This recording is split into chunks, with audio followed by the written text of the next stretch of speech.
Greetings, greetings, greetings. I am trying to see. We just had a guest with us, and I'm trying to find out what has transpired. This is Jamal Toure. Run tell that. We are not in the lab. We're not in the lab. We're here at the factory, 2717. So we may need to try to find out, and I'll ask our producer to try to reconnect. Okay. All right. Great. We have our guest with us. We are here. We are here again, as I share with you all. Run tell that we are live once again. Once again, we are here, but we are not in the lab. We're not in the lab, but we're in the factory. We're at 2717. And tonight, again, our special guest tonight, because we say all our guests are special. Tonight, we have the executive director for MAZE, Migrant Equity Southeast. We have Daniela Rodriguez here in the house with us, and we're glad to have you with us. Daniela, how are you? Good, thank you. Thank you so much for having me today.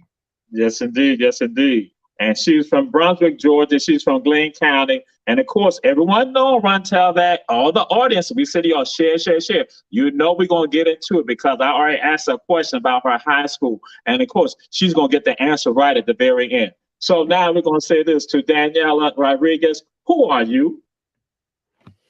Who am I? Oh my God, there's too many ways to describe who I am. So yeah, my name is Daniela. I'm the executive director of Migrant Equity Southeast. I'm a community advocate. I'm an activist. I'm a community organizer. I'm an immigrant rights activist, and I'm an immigrant. I'm a daughter, and I'm a friend. All right. Yes, indeed. That's what it's about. Because again, and for some of you, you're aware of this is Hispanic Heritage Month right here. It goes spans from September to October. And what we'll be doing next week at Georgia Southern University, we're going to have a program on African American and Hispanic unity. Because again, we're in this struggle together to bring about equity, and that's what they're about. Migrant Equity Southeast. So again, we focus on equity. So now I got to throw this out to you, Daniel. I got to throw out to you. Who are your people? Who are your people? So my people, I consider my people the ones who are marginalized, Okay. immigrants, um, people who come to this country, who come here looking for the American dream, who have people who want to work, people who want to look for better opportunities in this country, and people who don't give up. Those are my people. Okay. Okay. Yes, indeed. Yes, indeed. And you're from, again, you let the audience know, and you're from where in Georgia? Where are you from? Brunswick.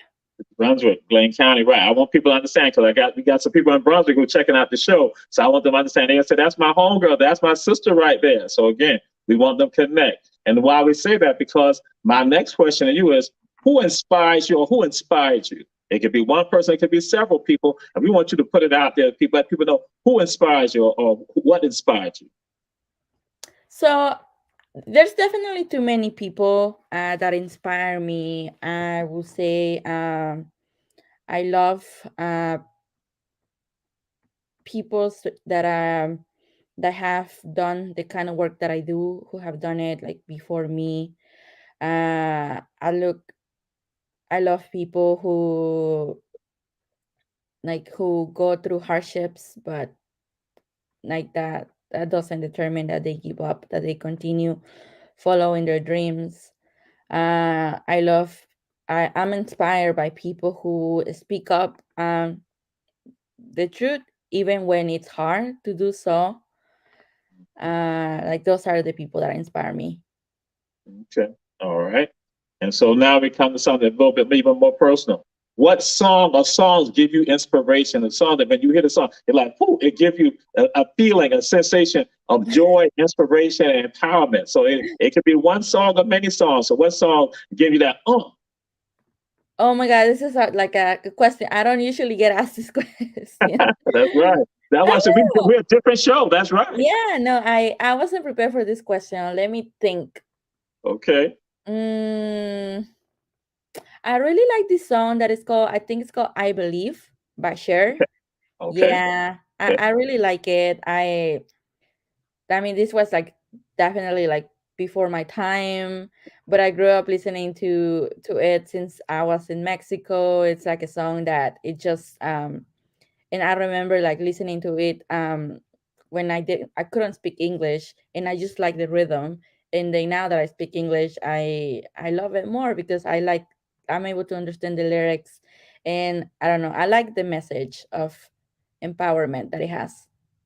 All right. Yes, indeed. Yes, indeed. And we say to all those in the audience of Run Tell that share this right here. Again, you can check out the show on Facebook, ATR, that is all things relevant media. Or you also go on YouTube and check it out on Our Black Media. Again, Run Tell that. So now we'll come to this question for you. This is what is MACE? What is Migrant Equity Southeast? What is that?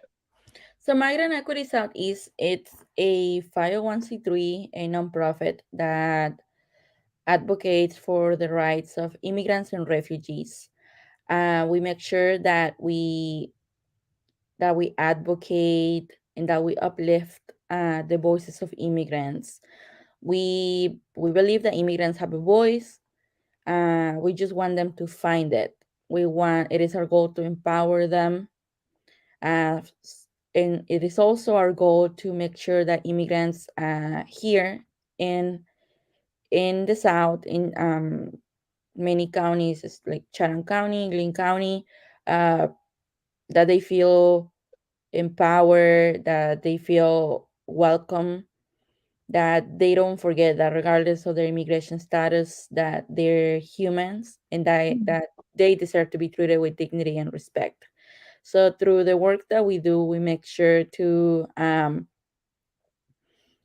educate immigrants, advocate for immigrants, and also provide them with resources that they might need, such as direct services, such as food assistance, rent assistance. And also, we make sure that we let them know about the rights in terms of legal assistance, healthcare, housing, labor rights, like you name it. We try to help as much as we can. Okay, okay.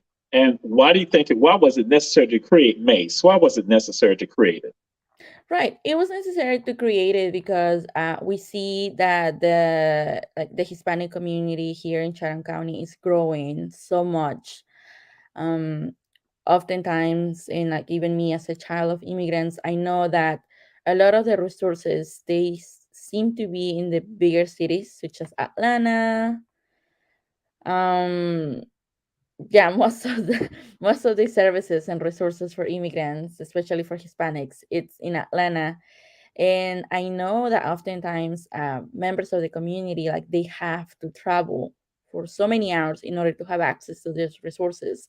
So that is when um, some other founding members and we just were like, this is not fair. Like, uh, why do why do immigrants have to go through like so many hardships? Why do they have to travel such a long distance in order to have access to services that they need? Um, and that is why we decided that it was necessary to create an organization in which immigrants or Hispanics, it wasn't just a checkbox. That for us, it is our priority. It is our priority to help these communities because we know that need the help. And also because we know that like we're ready for change. We know that Latinos, they contribute so much to the city, to the county. But now we're like, okay, so we know that they contribute. That's not even a question. But now our response to that was like, okay, so um, our people contribute so much to the city. So now what is the city contributing to them? And that's when we were like, oh, not much. So what can we do to help? We're like, okay, create a nonprofit. So it is our goal that hopefully through this amazing new project that we started not long ago, that we can continue to win victories for immigrants at the local level, right? Because oftentimes we feel like, oh, okay, immigration, Latinos, whatever, that's not a me problem. That is happening at the border. That is happening in other places, especially when people read about or hear about immigration in the news, in the radio. They're like, oh, okay, that's happening somewhere else. They don't realize that immigrants are actually everywhere. Immigrants are your co-workers. Immigrants are your friends. Immigrants are your neighbors. Immigrants are the people that you go to church with. We're everywhere, and we, like I say, we contribute so much to many places across the nation. So it is necessary that when immigrants are not able to work, when they're not able to advocate for themselves, it is necessary that there's organizations that are there to help them. Okay. All right. And again, we said everyone share. It's important to understand that again, this is Migrant Equity Southeast. And so then Daniela, we'll come to you and this gets a little bit more personal. Why did you get what motivated you to get involved in this mission and this effort? What motivated you to get involved in this, to do this Yeah. work? Yeah, so I became an organizer and advocate when I was 19 during my first year of college.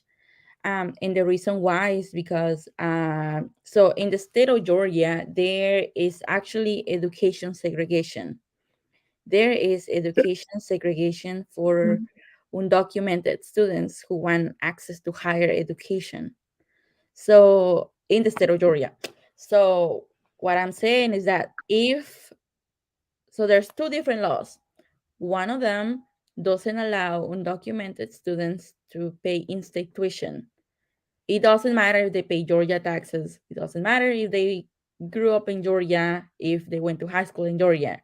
If they want to go to college, they have to pay 3 times as much. I can give you an example. For instance, in Georgia Southern, like back in the day when I was in college, in order to be a full-time student, you had to pay 3,000 a semester. However, you were undocumented, you had to pay 3 times as much, meaning that you had to pay 9,000 a semester. And undocumented students don't have access to government help or hope or like those old or those scholarships, or even like they're not able to take loans. So this makes it really hard for gifted, brilliant students to go to college in the state of Georgia. Not only that, but also um, undocumented students are not able to attend some of the top public colleges in the state of Georgia, such as UGA or Georgia Tech. These are the same colleges that used to segregate Black students not long ago, but now they're segregating undocumented students. So we live in a state in which it seems that because of your immigration status, you don't have access to higher education, when it shouldn't be like that, because education is a human right. And it seems that the way that the system is, they want undocumented immigrants to clean houses, to do the hard labor jobs, but they don't want undocumented immigrants to be the doctors, to be the lawyers, to be like to have like all those other jobs. And so, because of this, the injustices with access to higher education, um, I will see on the news that there were many activists or community organizing organizers fighting for this.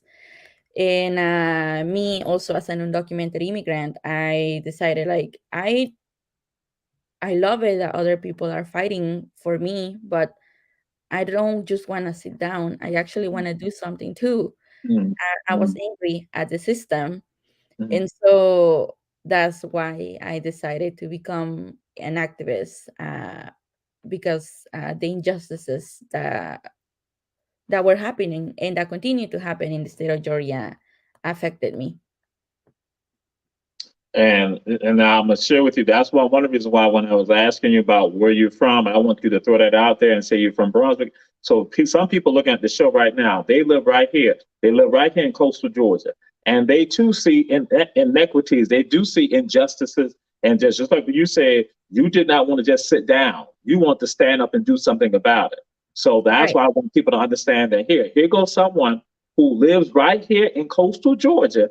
She says she saw something. She saw injustice. So as opposed to her sitting down silent and just let other people handle it, she said, I have to get involved. And so that's why I wanted that to come out so people understand someone sitting here now checking the show out, that they can realize that they too have to stand up and also stand up against injustice and bring about, fairness and equity for everyone. And so right. now I asked this question of you. Who are the people that are serviced by MACE? Who are the people serviced by Migrant Equity Southeast? Yeah, right. Just as the name says, the people that we serve are immigrants or mixed status families. We Our focus is like our focus are people who, well, immigrants who are not eligible for government help, and people whose first language is not English. And the reason why is because oftentimes, when like people don't speak English, they have a tough time navigating the system, knowing what kind of help, what kind of resources are out there for them, as well as oftentimes when people, like the communities that we work with, they don't have specific documents in order to receive help. One example that I can give you is during the pandemic, like during COVID. Like in 2020, there were a lot of undocumented families who lost their jobs, and at the same time, they were not eligible to receive government help because of their immigration status, right? And so we had hundreds of people who were hungry, who didn't have food, who were about to be homeless. And once again, a lot of like there's help for immigrants, but a lot of this help, a lot many times, like the help, it's um centralized in Atlanta. And over here in South Georgia, like they help, like when there were organizations hoping to help immigrants, but they will ask for like a driver's license. In the state of Georgia, if you're undocumented, you don't have access to a driver's license. Or if they will give help for rent assistance, they will ask for like a lease that was signed. Undocumented immigrants oftentimes, because they're not, I mean, they're able to build credit, but it's just very hard. So a lot of undocumented immigrants don't have credit. So like they're not able to show credit, they're not able to show IDs, social security, just very complicated navigating the system. And so those are the people that we help, like the people who just struggle to have access to a specific resources that they need in order to survive, such as like healthcare, legal, education, you name it. Yeah, that's those are the people that we help. Okay. And with regards to MACE, are you able to help migrants who are, say, if they're non-Hispanics, if they are Asian or if they are African, are you able to assist them? Yes, of course. Like the highest number of people that we help are Hispanics, because that's like the highest immigrant community that we have here in Savannah. However, we're also able to help like anyone, especially if they're not US citizens. We have helped people from Jamaica before, other people from the Caribbean. So definitely, like a lot of the materials that we put out there in Spanish, because again, like Hispanic is the or Spanish speaking are like the highest number of um, immigrants that we have, but that doesn't mean that the help that we provide is only for Hispanics. Right. If they're And immigrants, even if they're struggling, we are happy to help. All right. And that's why I want folks who are looking at the show, checking out the show, understand that again, it's not just with regard to Hispanics, but it's also tied to if they are migrants to this country right here. If they are immigrants to this country right here, it's for any and everyone. Because some people may be thinking, they might say, "Oh, it's just for Hispanics." So I say, no. We want you to understand that it can help you too. If you come from South America, if you're from Brazil, if you're from Aruba, if you're from Curacao, if you're from Nigeria, if you're from New Delhi, that again, you have an organization here that can assist you with regards to navigating through some of the loopholes. I mean, through the system that's in place that sometimes will be a little harsh with regards to that. So now we come to this right here.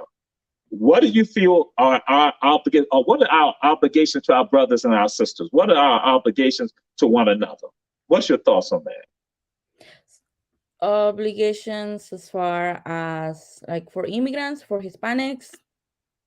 For any and everyone, what should we be doing? Right? What should we do for Hispanics, for immigrants? What are our obligations? Because again, sometimes we do sit and watch other people, but then we don't get involved, and so that's why I'm just exploring this more with regards to what are your thoughts with regards to that? Right. I feel like our obligation is to not forget about our friends, right? Like, I know there's a saying that says that when this group of people were attacked, I didn't say anything. When this other group of people were attacked, I didn't say anything. And when I was attacked, no one said something for me. So definitely, I think it's important to remember, especially in the topic of immigration, that this country, it's a country of immigrants, right? Especially Mhm. Yes, this country is a country of immigrants, except for the native indigenous people. But yes, yeah, and so definitely, I feel like everyone has the power to advocate and do something. It doesn't have to be big. It doesn't have to be in public. It doesn't have to be every day all the time.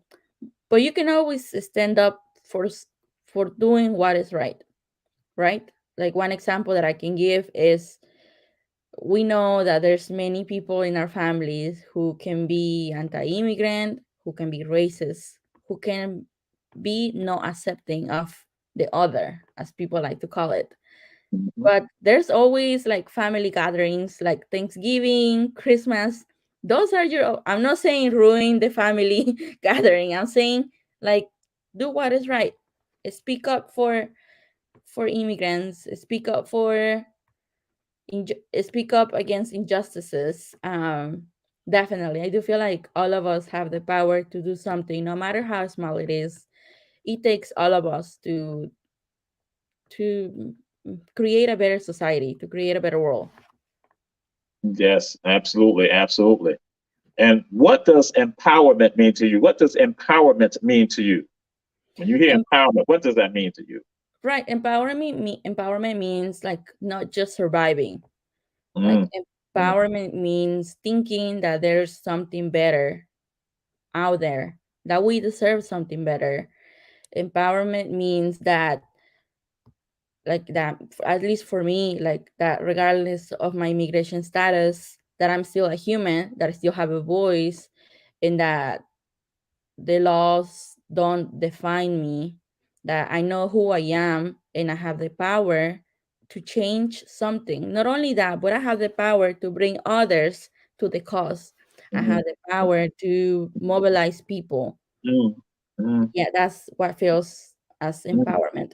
mm, That mm, no yeah, matter what, yeah, empowerment, that it means that no matter what other people would like to call me, that like I know who I am and I know that I'm a human, and that doesn't make me, that my immigration status doesn't make me any less. mm, And the goal is that for everyone, for the 11 million of undocumented people or more in this country, feel just as empowered. mm, That they don't mm, feel guilty for wanting to follow the American dream, for wanting better opportunities. That's mm, what empowerment is about. Yes, yes, yes. I'm so glad you said that because I want people to hear and understand that when you talk about empowerment, the words that you're hearing And this is Daniela Rodriguez, the executive director for Migrant Equity Southeast. And that these words, what she just said, are universal words. And that many of us need to embrace that concept. Many of us need to take that in and understand. Because I know some people, we see people, we work with people, we live next to people, we go to school with some people who do not feel empowered. And so, because they do not feel empowered, they endure all of the hardships that should not happen. And you said something, Daniela, that I tell people all the time, it's about my humanity. I say I must have people respect my humanity. No matter what, I'm going to make sure that my humanity is respected and that my people's humanity is respected. So often people brush it aside, they dismiss it, and treat people in ways that are absolutely horrific. And then some of us go along with it because we don't understand our own humanity. And that's why I want people to understand. We tell people on Run Tell That and all our other forms that it's about respecting one's humanity. And so we segue to this. How do you empower a community? How do you empower community? And what are the ways that you do that? How do you empower community? And what are the ways that we can do that? I would say the way to empower communities to educate them about the rights, like educate them Okay. about the rights, empowering them.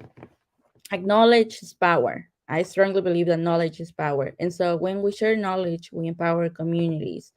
When we share examples of victories that have happened in other places, like we can imagine a better world, but it's better when we see it happening in other places. One example that I can always give is like when we imagine um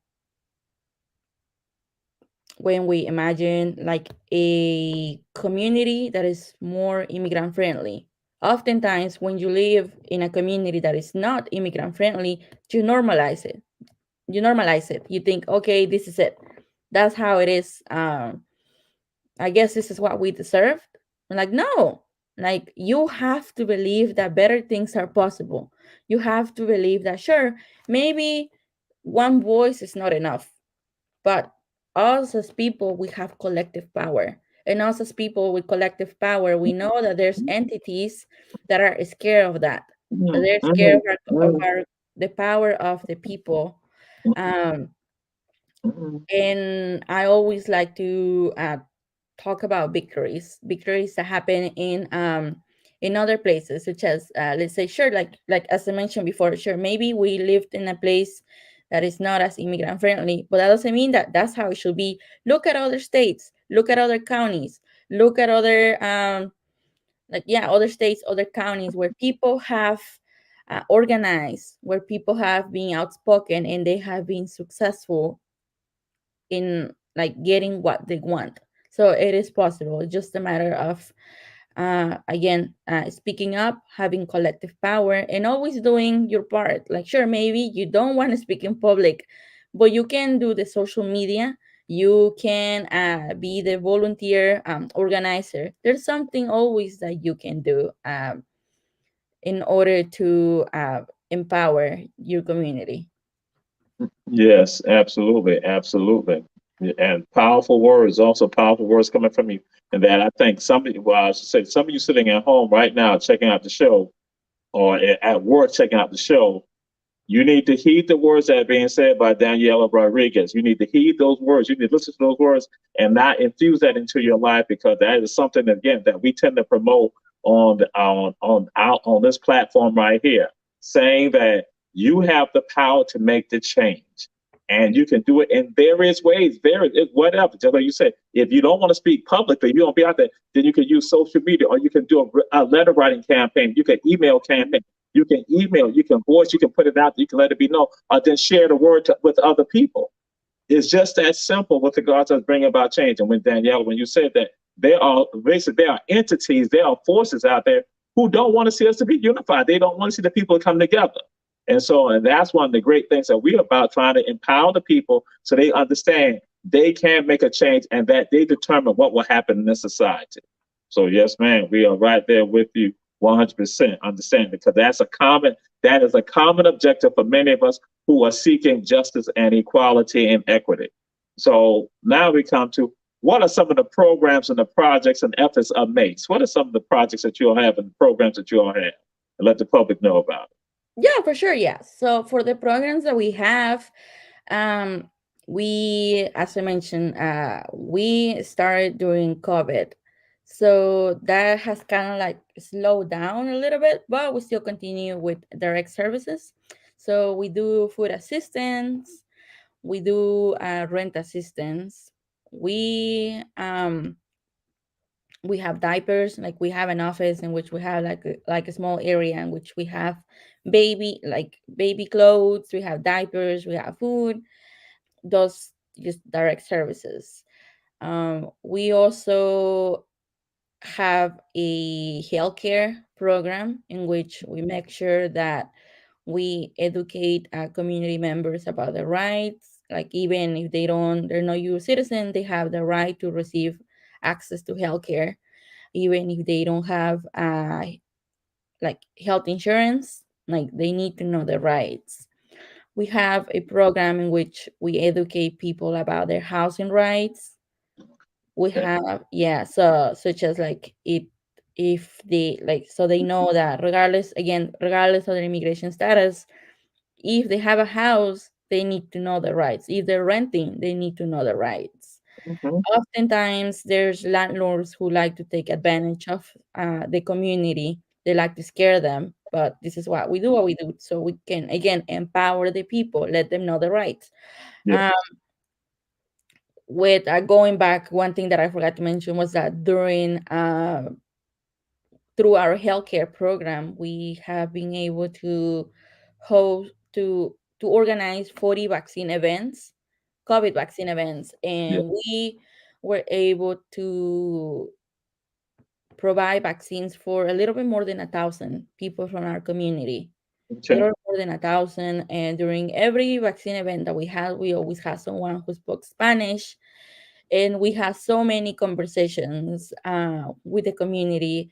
Oftentimes, we were able to persuade people to get a vaccine. Other times, we were not. However, it was still important to have those conversations because it's important to fight the disinformation that oftentimes is out there Mm-hmm. about the vaccine.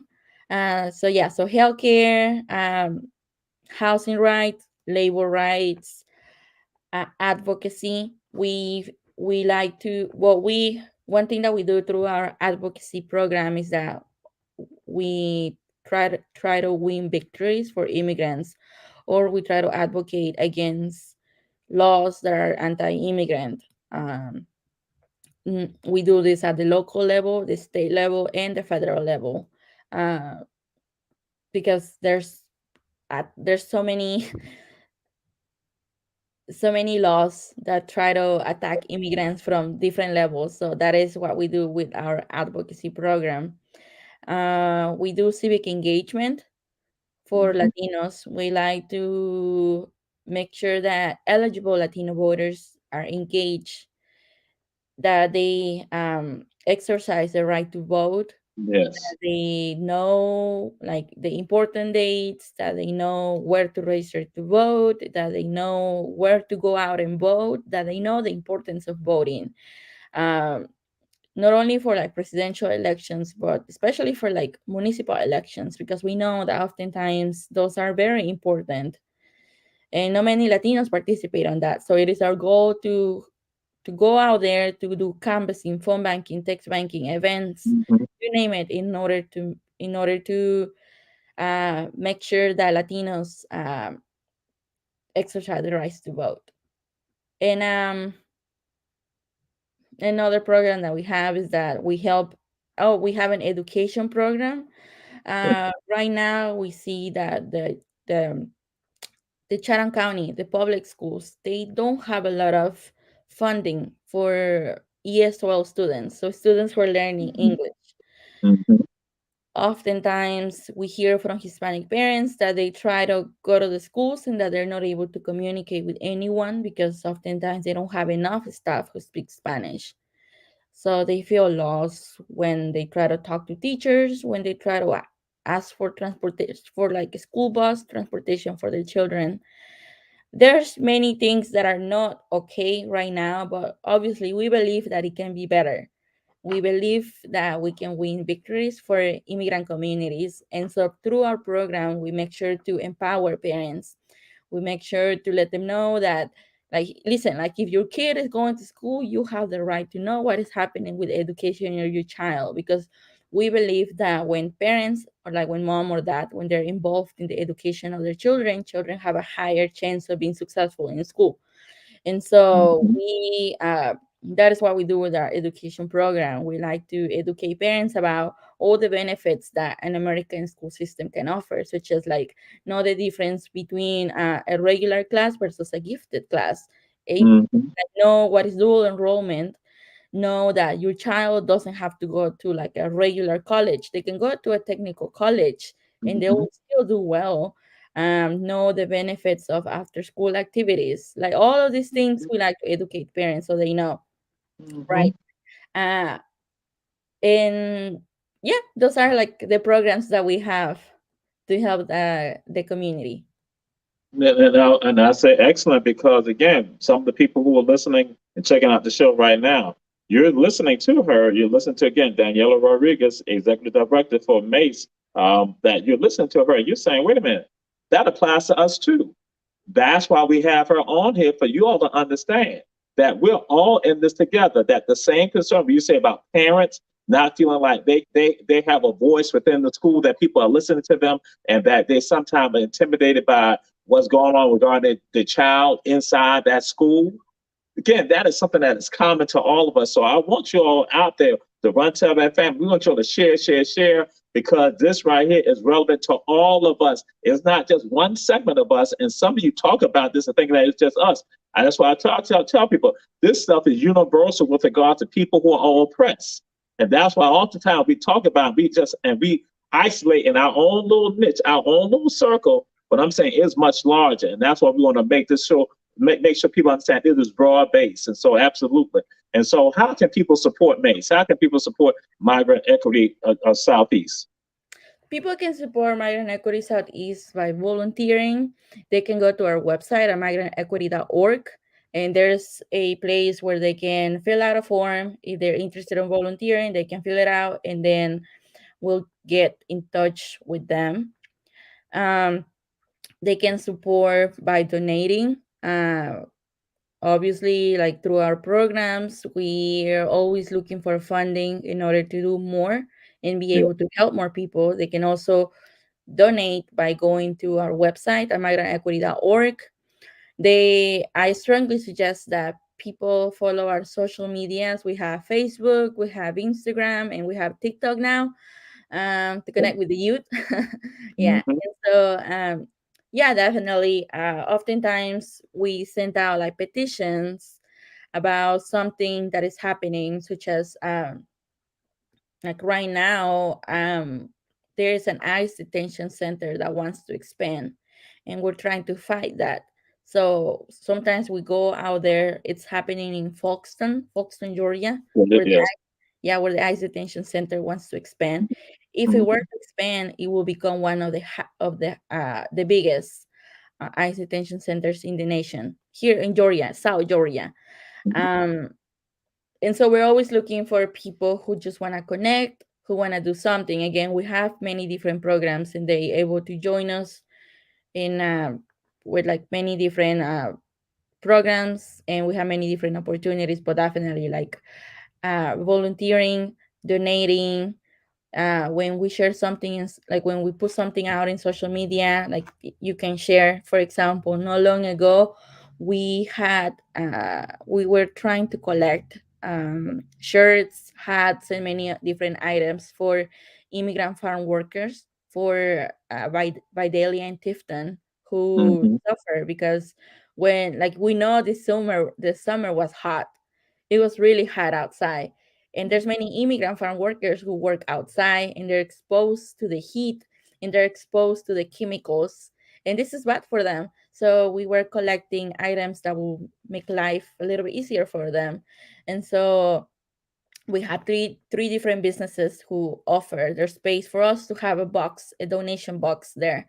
And so we so that was an opportunity. Another opportunity is that every year We like to do back to school events in which we have school supply. We donate school supplies for immigrant kids.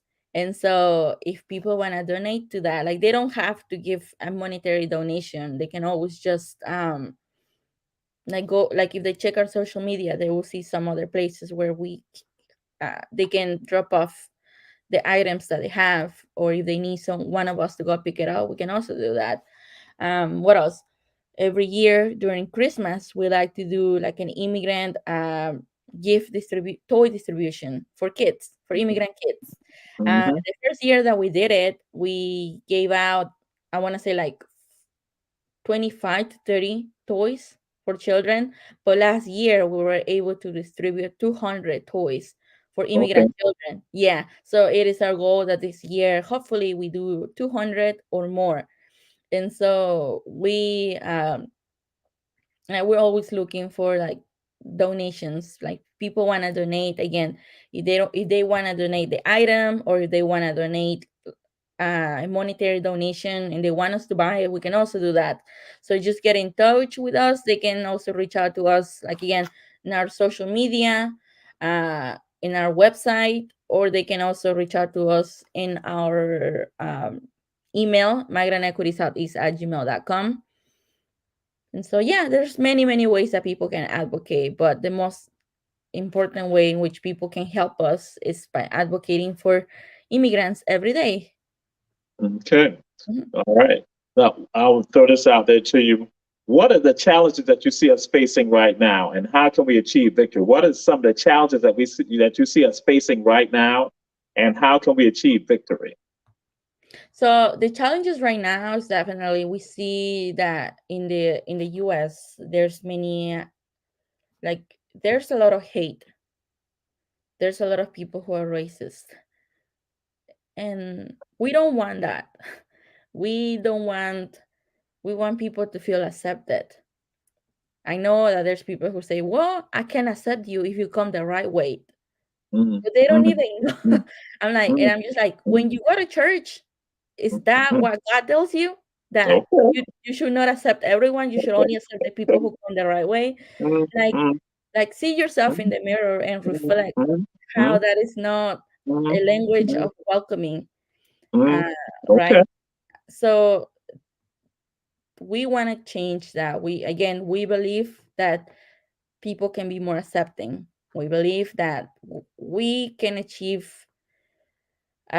we Mhm, believe that there's like a better world out there, and that we should not forget that at the end of the day, all of us are humans, that all of us deserve the chance to dream better mhm, opportunities. So definitely, we one of the biggest problems right now is that there's many people out there who have hate in their hearts. There's many people out there who are racist, not accepting. Uh, we know that like the political climate, there's many laws that are not welcoming to immigrants, they're anti-immigrants. mhm, Um, there's also another challenge is that many immigrants don't have access to many resources like housing, healthcare, jobs, and education. And we want to change that. We believe that people can change this when they vote. This is mhm, why we do what we do with civic engagement. mhm. And and this is why, like, we believe in the power of our voice and collective power, and this is what we do. But definitely, just because things are the way they are now doesn't mean that they have to stay the same. Things can be Okay. better. Mhm. Yeah. Yes, yes, indeed. Yes, indeed. Great words. Great words. And I have to go and say this that again, your words are so true and they are ringing well. And that is something that's important for us, to all of us to understand that. And that's again, collective power, excellent with regards to that. And so I'll ask this of you: what are you most proud of with regards to the work that you've been involved in, and with regards to Mace? What are you proud of? What are some of the things that you've been proud of regarding your work? There's so many things that I'm proud of, but I'm most definitely proud of knowing that I'm not alone, knowing that as I continue to fight for the humanity of my community to be seen, I know that I'm not alone. Like I know that I have a Mm-hmm. community. Sure, like there's many haters, but there's also many people who are willing to support. There's many people who are willing to speak up for immigrants. Mm-hmm. Uh, there's many people who are just out there willing to help. Um, so oftentimes it feels like you're alone in Mm-hmm. the fight, but through this work I have seen that that is not the case. um, Okay. we're not alone. There's many people willing to help, and yeah, those are like one of the biggest things that I'm most proud of. I'm also proud that again we have been able to help hundreds, like thousands of people, not only in Chatham County but other counties as well. That like Mm-hmm. other smaller counties that don't have access to resources due to the distance or due to the place where they are.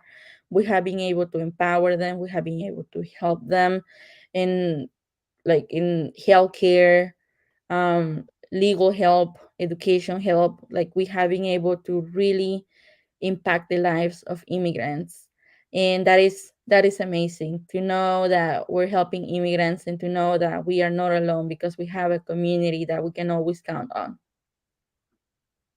Wonderful, wonderful, wonderful. Absolutely wonderful. It's been wonderful to have you on the show and to have this conversation going on. And so, one thing I did think about, need to throw it out there, what are the counties that Mace is involved in? Because I want some people to kind of have an idea, those out there, to at least get some idea of the counties that you all involved in doing the work in, to get Yes, over yes, a range. So, yes. sure. Yeah, I'm not sure if I can remember all of them on top of my Yeah, head, you ain't but got I to can remember, at mention least some people some. understand the wealth of counties because, yes. Yeah, it is Chatham County, Bolo County, Glynn County, Liberty County, Effingham County. I can't I think remember. you mentioned like Claxton, I mean, Camden County, is Camden, Yeah, Folkestone, Camden. Clint, Charlton. Yeah. Mhm. Uh, I And know then that it's 13 different counties. I just can't remember okay, all all of right. them at the moment. Again, so we want you to understand. So if you're up in Glenville, again, if you're up in Claxton, that again, also you have a source because you're still part of the Southeast, and that it is important that you have an organization, you have an entity here that can help you with regards to navigating, as I say, through these obstacles that sometimes these are artificial obstacles. And what you heard from Daniela, that I think again, who was also the executive director for Maze, Daniela Rodriguez, that she talked about victories, and that's what we talk about. That we ultimately believe in victories. We believe in that. We subscribe to that. And so you heard her saying that. That's why we say all of us, when you're in this work, we believe in victories. Now, Hmm. I'm going to throw a question out that you. Oh, well, actually, I'm going to do this right here. What word of inspiration do you want to give? Because we don't let you give have the last word. What word of inspiration do you want to provide to the people who are checking out the show right now? Well, it's kind of hard, but I would say like definitely like don't give up. Don't give up. Believe in people's power. Don't give up. Believe in people's power. Imagine that there's a better world out there and that you're doing your part when you do something. Oftentimes, I know we want to change the system, and oftentimes, many people they do something and they think that change will happen tomorrow. Mm-hmm. Many Mm-hmm. times, that's not how it works. Oftentimes, change takes time, but it happens. And that there's people out there watching, that there's people out there who are inspired by you. Definitely, I know like younger people, younger generations, they're watching and they're being inspired by you because they're watching. They will see if you do something, but they would also see if you do nothing. That's right. Yeah. And Super. so definitely don't give up. Believe that we can continue winning victories, that there's a better world out there, and that it's possible, and that we don't have to wait for other generations to make it better, because we are the generation that can make it better. So yeah, those are my words of inspiration, and definitely I believe that immigrants are here to stay, and that everyone, regardless of their immigration status, deserves to be treated with dignity and respect. Yeah. All right, powerful words, powerful words. We thank you for being on the show. And the last question I have for you, and as I shared, we want you to get the question right. We want you to get it right. We want you to get it right. The question is, what is the best high school in Savannah, Chatham County, Georgia? But we're going to take it out and we're going to say, what is the best high school in Southeast Georgia? What is the best high school in Southeast Georgia? Daniela Rodriguez, what is the best high school in the Southeast? What is the best high school? In the Southeast, Yes, uh-huh. uh, I'm gonna have to go with my high school. So Glen Academy. Glen Academy. That's gonna be the best high school. Wrong answer. Wrong answer. It is Jenkins High School. See that I knew it. I tried to tell you, okay. But again, we're still glad to have you on the show. But everyone knows it is Jenkins High School. We know that when you talk about hate, there's a lot of hate against Jenkins. Because I'm going to say this: Glen Academy used to cheat Jenkins all the time. I'm just saying, when they come down to Brunswick, they would cheat all the time. But Okay, yeah, I don't know. I didn't play any sports. I'm just saying, even if it was debate anything, we know. But yeah, but we were glad to have you on the show. Thank you so much for And inviting yeah, me. that's right. We're Okay, and glad I to hope have you. to, and I hope people get in contact with us if they ever want to help immigrants, or if they know of any families who need help. We're happy to help. All right. And give them email and contact information again as we're about to close out the show so that way they can get in touch with you. Yeah, for sure. So if people want to get in touch with us, they can go to our website at migrantequity.org. They can look for our Facebook, Migrant Equity Southeast, or they can look for our Instagram, Migrant Equity Southeast, or MESE, MESE_GA. And they can also send us an email at migrantequitysoutheast@gmail.com. So All yeah, right. there's many ways to get in touch with us. Definitely, anybody who wants to help, we will welcome all the help. All right. We appreciate you. We thank you for joining us on Run Tell That. We said, everyone, share, share, share. And we say, peace and blessings. Y'all be safe and enjoy yourselves and look out for others. All right. Thanks again. Thank you. Peace and blessings.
All right. We're signing out.